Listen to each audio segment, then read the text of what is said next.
Hi folks, welcome to Scholar Tarot. Just call me Mayfield, and thanks a ton for stopping by the study space. Today I wanted to do a hashtag by Auntie K's Tarot called Deconstructing My Tarot Collection. So this is just another newish, this isn't new at all actually. This hashtag was actually from late 2022, and it shows us an aspect of a certain deck that we absolutely love that is simultaneously separated from the deck itself. We're taking bits and pieces of our favorite characteristics from any given deck that stands out to us and admiring our collection in pieces. So without further ado, let's go ahead and get started and break it down in a quick lightning round.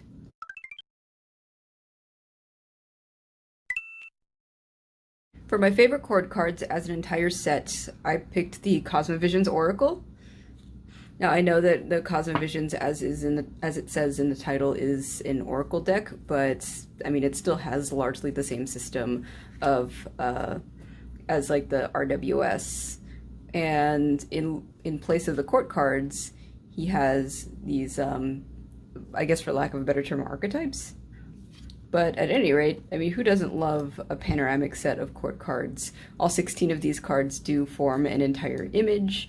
And I will be honest, I actually still don't know off the top of my head which court card is which, but I do think that these are more imaginative roles that are easier and more fun to immerse yourself in. I definitely don't see myself as royalty, but I do see myself as an amalgam of faces. For my favorite aces, I gave it up to the Tarot Restless, which you have seen before. Now each ace in the Tarot Restless tells a certain type of creation story for the world that Domain built. They're rich with lore and devastatingly stunning to look at. You can see the vastness of each of them, I would think. And I think personally my favorite is the Ace of Cups and the Ace of Stars, because it looks very doomsday, while the Ace of Swords and the Ace of Wands looks a little bit more on the creation side, and I just absolutely love it. Liminal is perhaps not the word I would use, but the closest thing to what I feel when I pull any of these aces. For my favorite pips, this was kind of a no-brainer for me, but the pips of the Tongues of the Mother is just visually captivating in how each suit offers different types of items, like looking like a different looking coin per card. Like you see that there's a difference in how this coin looks versus how this coin is designed. I think the silver foil absolutely gives it that extra polish, and it's just so like simple to use, and it's I'm usually not much of a pip person, but I just always have like a really great experience reading with this deck. It's perhaps one of the fanciest pip decks that I own. So I know I didn't have to select a majors only deck for this, but I went with the 2020 Visions Tarot by Crystal Banner. I just picked this one because for me it has a lot of memories. Everyone had varying experience with 2020, some much more devastating than others, and yet I don't think that should invalidate the fact that 2020 was really quite traumatic for everyone in some way, shape, or form.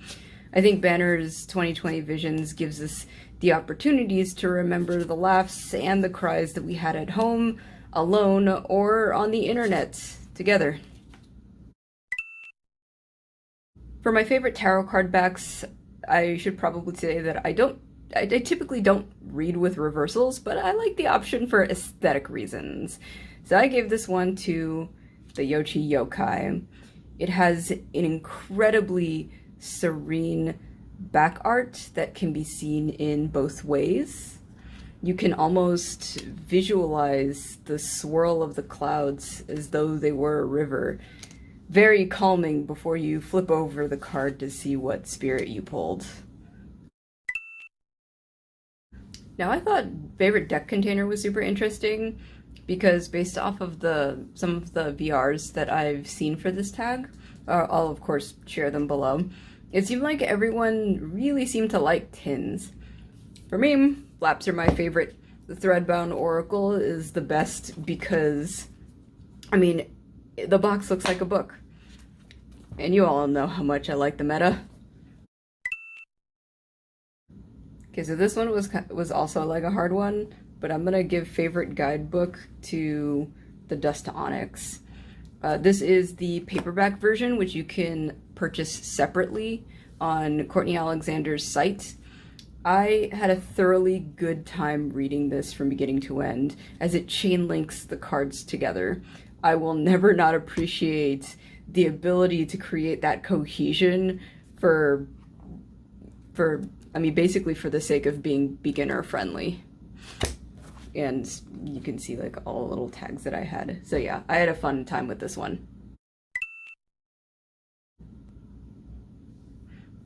So for the next two cards, these are the tricky cards. There's the Empress and then the Three of Swords.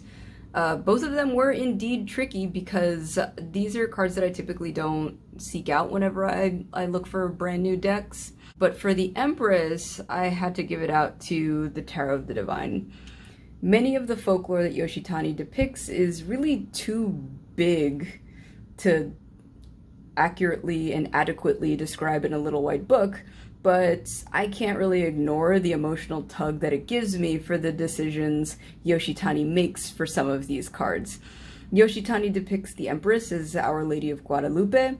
I was raised Catholic, and while there's no shortage of systemic issues within the Catholic Church, and I'm not affiliated with the church anymore, I truly did enjoy the reverence and respect that people had for Our Lady of Guadalupe, and I did enjoy that experience of this type of worship. Seeing her here just kind of reminded me of my roots in the least painful way that it could. Now for the Three of Swords, I will say that I appreciate the Three of Swords from the Prismatic Tarot. Back when I tried reading reversals, this particular Three of Swords looks like when the person in the card lets go, the swords would release as well.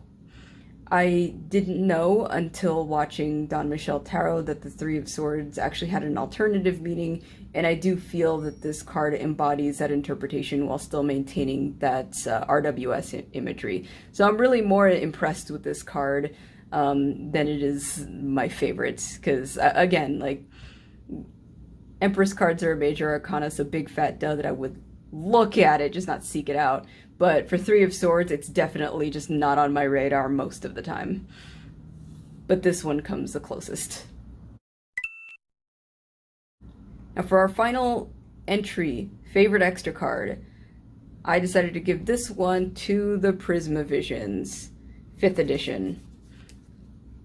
Now I bought the 5th edition specifically for Reverie. You know, and this one is like super glossy. If anyone owns like the 5th edition, you know how like shiny it is.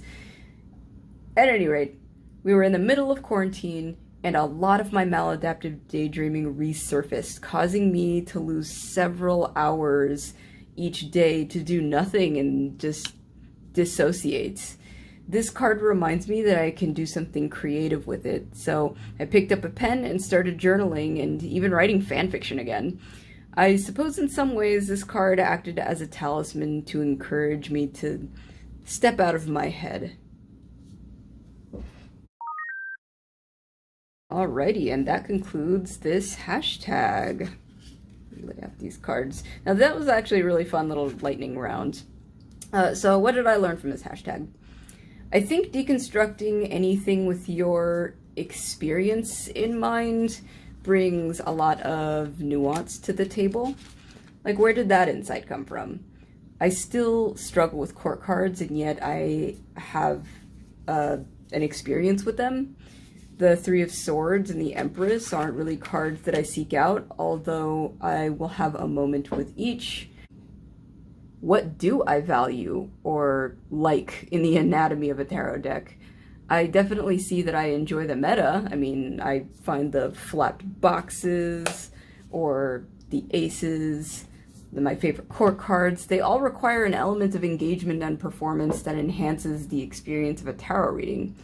And while perhaps I already knew that, it's still helpful to put that into words and say it out loud for the sake of checking in with myself. So thanks a ton for joining me in this process. Please like, comment, and subscribe. And of course, please make sure you make discourse and not war. I hope to see you next time. Bye!